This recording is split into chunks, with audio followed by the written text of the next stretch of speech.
Oke, assalamualaikum warahmatullahi wabarakatuh. Selamat sore, salam sejahtera untuk kita semua. Puji syukur kita senantiasa memanjatkan kehadirat Allah Subhanahu wa taala. Pada kesempatan hari ini kita lagi berkunjung ke salah satu yang kita anggap sebagai orang tua, dan memang kita juga artinya berkunjung ke pemilik lahan yang perencanaannya akan kita kembangkan untuk agrowisata. Jadi teman-teman sekalian bisa mengikuti kami dan menyaksikan wawancara kami pada sore hari ini bersama narasumber kami. Yang pertama, Ayahanda Pak Haji Muhammad Yusuf Yasar sebagai orang tua kami, dan ini merupakan juga pemilik lahan yang akan kita jadikan program untuk agrowisata. Dan salah satunya ada narasumber kita yaitu Pak Yudo. Mas Yudo. Nah, Pak Yudo ini atau Mas Yudo ini adalah salah satu artinya berprofesi sebagai konsultan. Nah, konsultan perencana Pak ya? Ya, betul. Nah, konsultan perencana dalam rangka mendesain atau membuat suatu master plan tentang perencanaan apa itu agrowisata. Nah, mungkin selebihnya mungkin akan memperkenalkan diri. Yang pertama, untuk narasumber yang pertama, Pak Muhammad Yusuf Yasar, untuk memberikan perkenalan atau penyampaian sebelum kita terlalu jauh berdiskusinya. Baik, silakan Pak. Assalamualaikum warahmatullahi wabarakatuh. Waalaikumsalam. Salam semangat saudaraku semua yang ada di Desa Salopalai. Mari kita bersinergi, saling senyum, saling sapa dengan penuh kebahagiaan. Amin. Alhamdulillah di tahun 2021 dengan adanya Masata dengan Tingkilan Benua Hitam, yang dalam kesempatan ini saya ingin menyampaikan terima kasih banyak kepada Ibu Titin sebagai Ketua DPD Masata Provinsi Kalimantan Timur, kemudian Nanda Abdul Jalil yang saya melihat sendiri aktivitasnya ini khusus untuk Desa Salopalai, karena memang Salopalai memiliki potensi alam yang sangat luar biasa dengan pilihan-pilihan berbagai.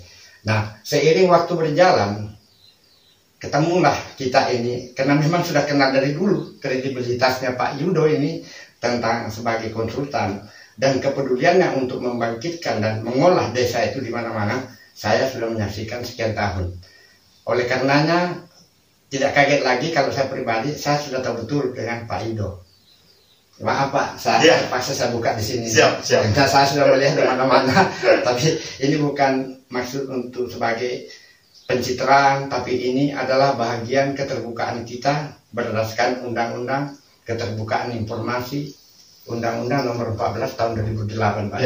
Bahwa kita gunakanlah digital sosmed ini untuk keterbukaan. Sebab tanpa keterbukaan sulit kita saling mengenal. Itu satu. Terus yang kedua, ini ada pertanyaan yang pertama, itu pertanyaan saya sudah menganalisa. Pasti Pak Yudhoyono itu nanti mempertanyakan legalitas. Sebab dikhawatirkan nanti kalau ini program kita sudah jadi, semangat masyarakat dengan warga, dengan kepala desa. Yang saya lihat dalam 2021 ini, Pak Desa itu masih sudi meluangkan waktu di balik kesibukannya. Termasuk itu hari Pak Kades itu tidak bisa hadir waktu kita rombongan dengan orang hotel, orang apa. Memang sakit beliau. Nah, ya kami lanjutkan. Pasti ditanyakan legalitas, karena negara kita negara hukum. Nah, alhamdulillah sudah dipelajari semua data ini sudah kami sampaikan. Akhirnya itu menjadi master plan kan namanya. Iya, betul. Untuk menata potensi-potensi yang ada, karena kami hanya memiliki lahan. Dan dalam kesempatan ini saya ingin sampaikan dengan Pak Yudo, dengan Nanda Jalil, jangan ada keraguan tentang masyarakat Desa Salopalai. Walaupun warga masyarakat Desa Salopalai banyak diam, tetapi doanya itu untuk kita semua ini sangat luar biasa. Sangat luar biasa. Mohon berikan petunjuk dengan kami, dengan warga. Insya Allah warga Kalau semuanya dari atas ini, dari lintas dinas teknis, lintas birokrasi, lintas penyemangat apa, memberikan petunjuk, insya Allah warga itu akan mengikuti, karena ini untuk kemaslahatan umat. Amin, amin. Yaitu. Nah, jadi mungkin itu dulu, silahkan mungkin Bapak bisa sedikit menyampaikan, berdiskusi tentang apa-apa saja. Kami awam, Pak. Ya, siap. Desainnya gimana nanti, siap. sehingga orang datang itu merasa nyaman, pulangnya merasa terkesan. Amin, amin. Mungkin itu, Pak, ya. Ya, siap. Ya. Oke, terima kasih. Itulah pemaparan pertama daripada narasumber kita, Ayahanda Pak Muhammad Yusuf Yasar. Semoga apa yang disampaikan menjadi inspirasi buat kita semua, bahwasanya dia sudah membuktikan keabsahan daripada lahan yang mereka miliki, yang akan nantinya kita jadikan potensi agrowisata. Oke, sebelum ini kami akan memberikan kesempatan kepada narasumber kedua sebagai tim perencana ataupun tim konsultan ataupun konsultan perencana daripada agrowisata ini, yaitu Mas Yudo. Mungkin Mas Yudo bisa sedikit memberikan gambaran kepada kami tentang perencanaan Bapak dengan melihat potensi yang ada, yang setelah beberapa hari yang lalu Bapak ke lokasi, dan saat ini Bapak ingin melihat keabsahan lokasi itu atau lahan itu. Nah, mungkin Bapak sudah punya pasti gambaran dan punya pasti unek-unek untuk perencanaan agrowisata ini. Kepada Bapak kami persilakan. Ya. Selamat siang, selamat sore teman-teman sekalian ya. Ya. Terima kasih Pak, kita sudah diundang di sini juga. Tadi sih tadi sih kita sudah ngobrol panjang lebar ya. Kita sudah berdiskusi dengan Pak Yusuf, dengan Pak Jali juga. Alhamdulillah Pak ya. Ya, kalau saya sih ngelihat dari sertifikat ini ya, alhamdulillah ini sudah ada sahnya. Pengesahannya sudah siap, mantap modelnya kayak gitu. Nah, kalau rencana sih dari saya sendiri Pak ya, untuk pengembangan Desa Salopalai ini sangat baik sekali menurut saya, karena ya kita sih pengennya Desa Salopalai ini ada sebagai terminal untuk di Kota Badak. Artinya Badak ini adalah punya wisata yang sangat banyak. Ada pantai, ada laut, ada mangrove, ada perkebunan juga. Nah, Desa Salopalai adalah pusat kotanya Badak. Jadi ibarat kalau misalnya kita bisa membangun Desa Salopalai sebagai terminal Badak, alhamdulillah Pak. Jadi ketika pengunjung dari Samarinda ke Badak, sebelumnya kan Samarinda ini kalau ke Badak hanya berwisata sehari Pak ya, sehari aja. Iya, sehari. Nah, kita pengennya tuh 3 hari Pak di sana. Yes. Gimana caranya? Yaitu Desa Salopalai harus kita wujudkan. Salah satu fasilitas adalah cottage yang kita timbulkan, kita bangkitkan, kita bangun cottage-nya dengan standar kota. Habis itu di dalam lahan Bapak ini yang lumayan besar juga, sekitar 6 hektar Pak ya.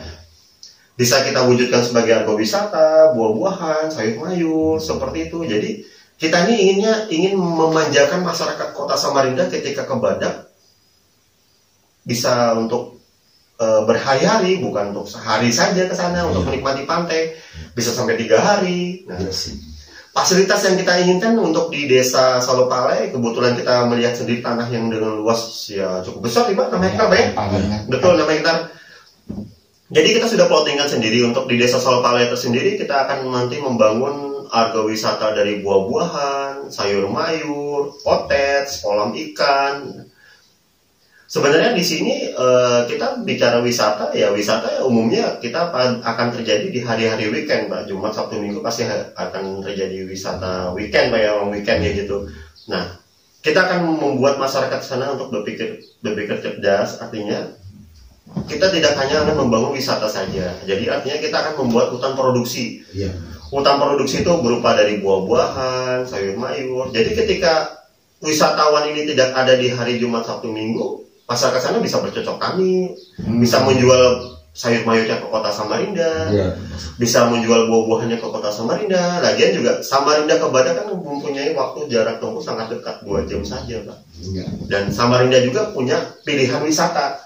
Artinya ketika saya berwisata di Samarinda dan ketika saya tinggal di Samarinda, saya punya pilihan. Ketika saya ada waktu libur di Sabtu Minggu dengan jarak tempuh 2 jam, ya saya punya pilihan ya Badak salah satunya. karena wisatanya sangat dekat ketimbang dengan kota Bontang, ketimbang kota Ibarat. Kota Ibarat kita punya waktu sekitar 8 jam, Bontang kita punya waktu sekitar 4 jam. Nah, Badak ini kita punya waktu cuma 2 jam, Pak. Dekat banget dan lumayan tuh.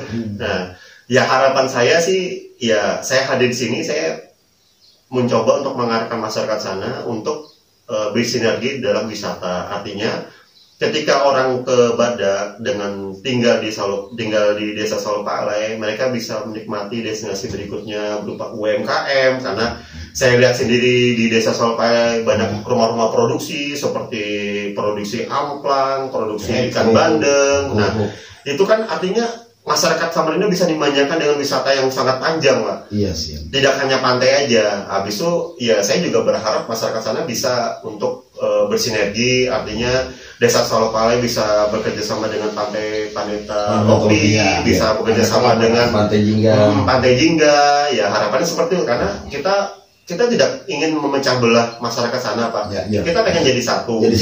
Artinya ketika masyarakat Samarinda berwisata sana di hari Jumat sampai hari Minggu, mereka bisa punya tur destinasi. Paket destinasinya jelas.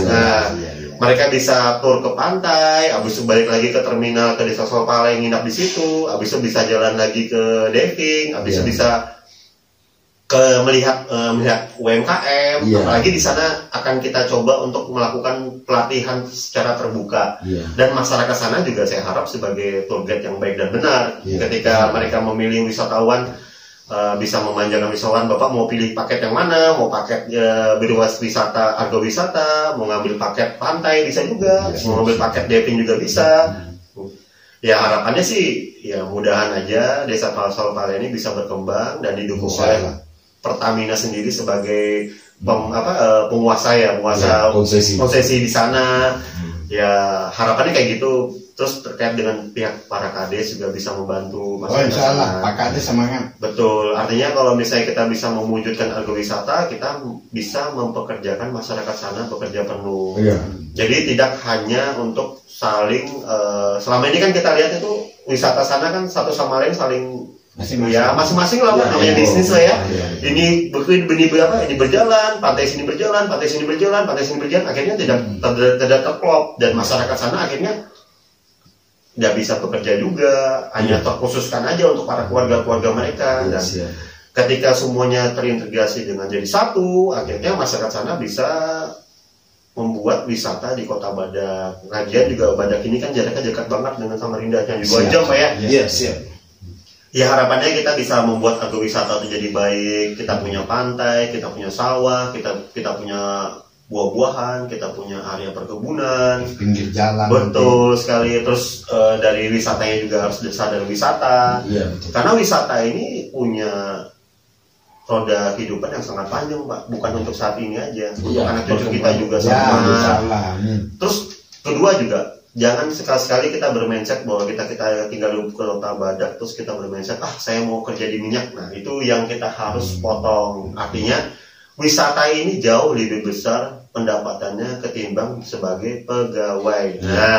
Tapi wisata ini harus sabar. Jadi kita nggak mungkin harus dalam sebulan kita harus jadi wisata, enggak. Kita sabar, kita bisa sampai 6 bulan karena penyuluhan ini sangat panjang juga. Ya harapannya seperti itu sih, Pak. Mudahan masyarakat sana senang untuk untuk agrowisata bisa terwujud. Karena selama ini Badak tidak ada agrowisata. Selama ini Badak hanya punya pantai. Jadi ketika orang Samarinda ke Badak cuma waktu Minggu doang sama Sabtu dan itu aja. Bayangin berapa duit yang mereka bawa. Coba kalau misalkan ada agrowisata, ada ekowisata, ya mereka bisa bermanja-manja sana. Apalagi dari wisata pengunjung Samarinda kan juga banyak, Pak. Samarinda ini kan pengunjungnya bukan hanya dari orang Samarinda aja, ada juga orang Jakarta, Surabaya, dan mereka juga meminta waktu weekend. Nah, kalau weekend mereka cuma di hari Sabtu sama Minggu, terus mereka habiskan ke Tanjung Isui atau Kutai Barat atau ke Bontang, ya habis waktunya kan di jalan.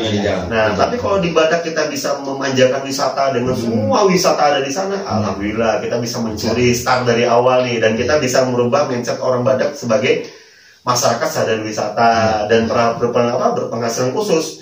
Artinya ketika desa ini bisa bekerja sebagai wisata, kita tidak memandang umur lagi, Pak. anak kita pun di umur 16 tahun bisa bekerja di situ. Ya, ibaratnya itu. Bisa membantu, bisa menjadi apa, bisa menjadi tour guide, bisa menjadi bisa jual manik-manik, bisa jual kerajinan tangan. Iya betul. Seperti di Bali kan. Betul, apalagi kita punya tour guide yang jelas. Ya. Nah, ketika kita di Badak, saya bisa memilih, Pak, saya mau tour guide UMKM nih, bisa nggak? Nah, nanti dari tour guide-nya mengarahkan, oh kita ada bandeng laki nih Pak, yang kita produksi jadi amplang. Nah, kita punya bandeng laki yang bisa kita jadikan makanan apa. Nah, kita punya kerajinan tangan juga nih Pak. Nah, seperti itu karena jadi daun nipah. Betul. Karena kita kan di Kalimantan ini ya terlalu fokus ke sawit, terlalu fokus ke minyak, sehingga kita sadar wisata kita tuh kurang. Padahal sadar wisata kita tuh sangat tinggi dan sangat menjual. Bahkan alam kita selamat Pak. Betul sekali, apalagi ini Badak ini punya wisata yang sangat tersembunyi dan sangat sayang untuk dikembangkan. Jangan sampai kita ini terlena sehingga kota lain jadi wisata tinggi, Kutai Barat tinggi, sedangkan Badak tenggelam. Apalagi ada IKN ini. Betul sekali, karena di Badak itu ya memang benar Pak, wisatanya masih tersembunyi. Kalau kayak di Kutai Barat wisatanya sudah ada, Bontang wisatanya sudah ada, jadi masyarakat sudah bisa ke sana. Cuma kita kan bicara waktu. Dari Samarinda ke Bontang sangat jauh 4 jam, dari Samarinda ke Kutai Barat juga sangat jauh 8 jam, dan membutuhkan waktu destinasi sangat lama, minimal 5 hari mereka ke sana Pak. Nah, tapi kalau ke Badak kan 3 hari cukup. Nah, sehari cukup. Nah, gitu nah. 2 hari cukup. Bisa selingi pertanyaan. Boleh Pak, boleh. Gimana?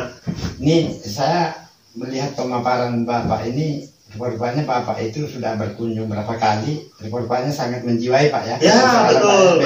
Memang Pak ya. Betul. Potensinya untuk banyak pilihan. Banyak sekali, banyak. Jadi modelnya kita ini jangan terkecilkan dengan suatu desa yang tersudutkan. Artinya kayak desa Solopale, kita kan ngelihat sendiri ke sana tuh kayak gak ada kehidupan modelnya di tengah area konsumsi minyak. Alam. Betul. Padahal di situ kita punya lahan yang besar, bisa kita jadikan suatu terminal di situ. Apalagi di situ udah ada rumah kiri kanan, hutan Pak ya. Jadi kita bisa jadikan terminal sana. Jadi ketika orang Samarinda mau wisata ke Badak, bisa bermalam di desa Solopale, bisa langsung tour guide mau ke Pantai Panantupi bisa, mau diving juga bisa. Nah, mau ke Pulau Pagusum juga bisa, mau ke UMKM lihat.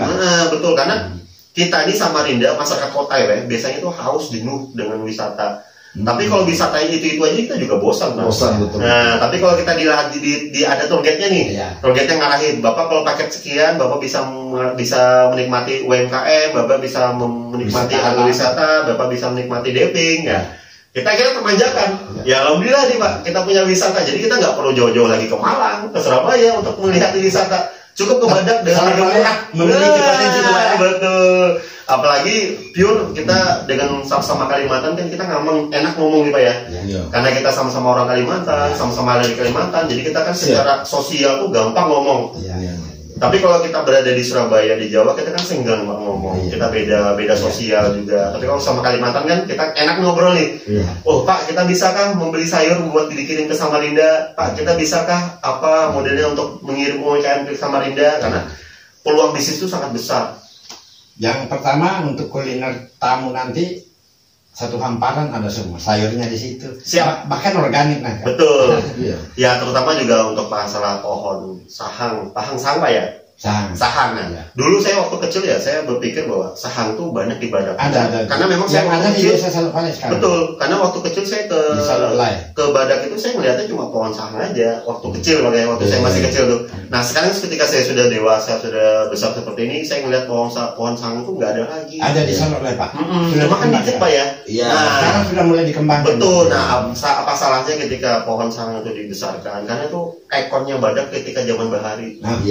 Dan dikembangkan lagi. Kan kita kan bisa berpikir tentang modernisasi pertanian, gimana caranya pohon sahang itu bisa dihidupkan lagi, karena itu destinasi yang tersembunyi loh Pak. Iya betul. Dari bahari tersembunyi. Habis itu kalau misalnya laut ya kita nggak usah bicara banyak sih Pak, karena laut kan sudah luas Pak ya. Semua daerah pasti tahu lah laut. Iya betul. Tapi kalau pohon sahang ini kan nggak ada pada setiap daerah. Cuma ada di Badak.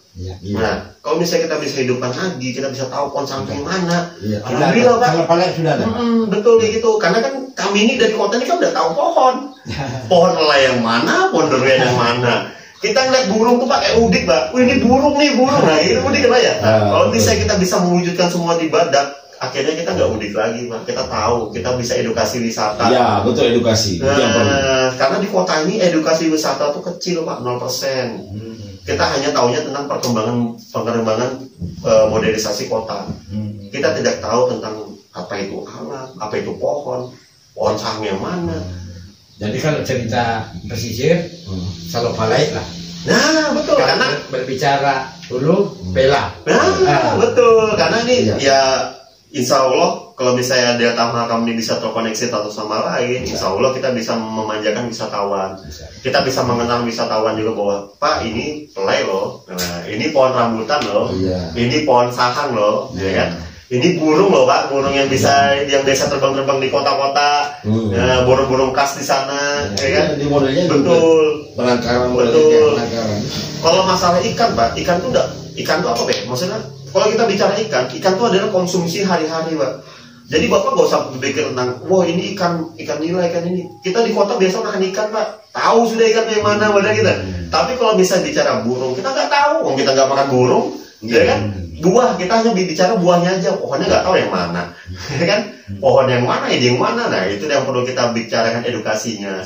Jadi itu. Ini Pak, hasil daripada Bapak hadir dengan Pak Dodi. Selama ada yang hadir, ini masyarakat. Alhamdulillah. Saya baru dikirimin ini. Ya, alhamdulillah kan ternyata setelah kita ke sana, betul, kita sudah memaparkan wisata Desa Salopalai. Ini baru masuk. Betul. Akhirnya masyarakat sana sadar wisata dan membersihkan juga area yang rencana kita mau jadikan agrowisata. Ini di lahan saya, Pak. Betul. Ini tidak ada saya keluar duit ini. Iya, betul. Ini. Ya, harapan kita seperti itu sih, Pak, ya, gotong royong dari masyarakat. Tapi nanti kalau ini jadi wisata, Pak, saya kan tidak boleh lupa sama dia. Betul. Justru dia pelakunya nanti. Betul. Yang penting ada petunjuk dari konsultan. Amin. Sama Nanda Jalil. Amin, Pak. Kalau kami hanya menyiapkan lahan, Pak. Amin. Yang penting kemaslahatan itu, Pak, merata. Amin. Dinikmati oleh warga. Amin. Karena memang komitmen Pak Desa saya melihat ini, Pak.